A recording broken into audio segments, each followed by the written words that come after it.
దళిత సమస్యల పట్ల, దళితుల పథకాలు తీసివేయడం పట్ల దళిత జాతి తీవ్రమైన ఆగ్రహంతో ఉంది. దానికి అనుగుణంగా దళితుల యొక్క మనోభావాలని ప్రకటించే విధంగా ఈ నెల 11వ తారీఖు అంటే ఫిబ్రవరి 11 ఆదివారం 2 గంటలకు ఈ దళిత సింహగర్జన అని చెప్పి రాజమండ్రి వేమగిరిలో పెట్టడం జరిగింది. దాని సందర్భంగా విశాఖపట్నంలో టూర్లోని భాగంగా మీతో మాట్లాడడం జరుగుతుంది. ముఖ్యంగా ఈ రాష్ట్రంలో దళితులు 2వ స్థాయి పౌరులుగా మరి చూడబడతా ఉన్నారు. ఈ రోజున సుమారు 27 పథకాలు తీసేశారు. ముఖ్యమంత్రి గారు చెప్తారు, మేము విద్యకి పెద్దపీట వేస్తున్నాం. ఈ రోజున అమ్మఒడి పథకం వల్ల పూర్తిగా నిరక్షరాస్యత మాసిపోయింది, మాసిపోయింది.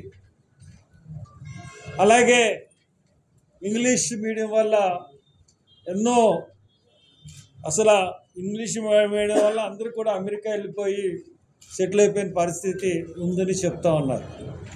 ఆయన వచ్చి 5 సంవత్సరాలు కాలేదు. 5 సంవత్సరాలు అయినా కానీ 5 సంవత్సరాల్లో ఆయన అమ్మఒడి పథకాన్నే తూట్లు పడిచాడు. చదువుకునే పిల్లలు ఎంతమంది ఉంటే అంతమందికి అమ్మఒడి ఇస్తానన్న మనిషి ఇంటికి ఒక అమ్మఒడే ఇచ్చే పరిస్థితి. అన్నిటికన్నా దారుణమైన విషయం అంటే ఈ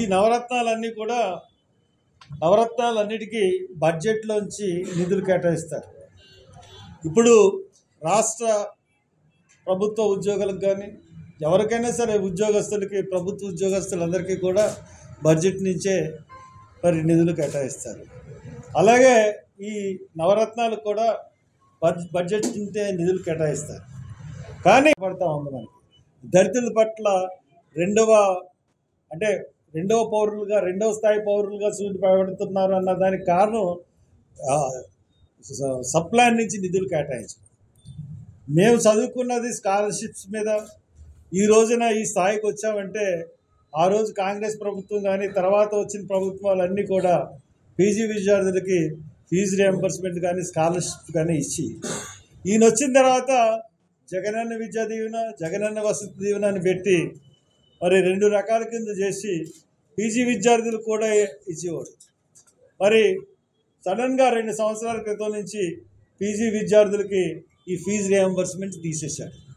ఈ రోజున అంటే ఉన్నత విద్య దళితులు చదువుకోకూడదు. ఇప్పుడు ఎంబీఏలకు కానీ ఎంసీఏలకు కానీ యూనివర్సిటీలో వరకే ఫీజు రియంబర్స్మెంట్ ఉంటుంది.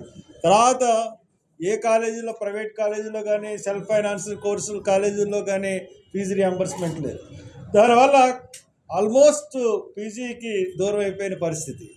ఈ రోజున యూనివర్సిటీల్లో మేము చదువుకున్నప్పుడు పిహెచ్డి విద్యార్థులకి మెస్ ఛార్జెస్ ఉండేవి, అదేవిధంగా స్టైఫండ్ ఉండేది. ఇప్పుడు అది కూడా ఆయన తీసేయడం జరిగింది. అంటే విద్య అందిస్తున్నానని చెప్పి దళితులకు మాత్రమే విద్య దూరం చేస్తున్న విధానం.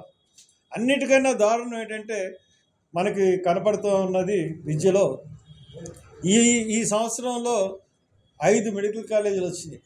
ఒక్కొక్క మెడికల్ కాలేజీలో 150 సీట్లు. ఈ 150 సీట్లలో 20 సీట్లు సెంట్రల్ రిజర్వేషన్ కని పెంచి ఆ సెంట్రల్ రిజర్వేషన్ నుంచి తీసేసిన తర్వాత 130 సీట్లు ఉంటే 130 సీట్లలో 65 సీట్లైనా గొప్ప వాళ్ళకి అమ్ముకుంటున్నారు. ఓపెన్గా రిజర్వేషన్ లేవు, దాంట్లో తీసేశాడు. ఓన్లీ 60 సీట్లకే రిజర్వేషన్ పెట్టాడు. అంటే దీనివల్ల ఎస్సీ విద్యార్థులు, బీసీ విద్యార్థులు, ఎస్టీ విద్యార్థులు మరి ఎంత దారుణంగా మరి మోసపోతున్నారో మనం చూడొచ్చు. అంటే గొప్ప వాళ్ళే మెడిసిన్ చదవాలి, పేదవాళ్ళు అనుకున్న వాళ్ళు దళితులు, బీసీలు మెడికల్ కోర్సు చదవకూడదు అన్నది దీని ఉద్దేశం.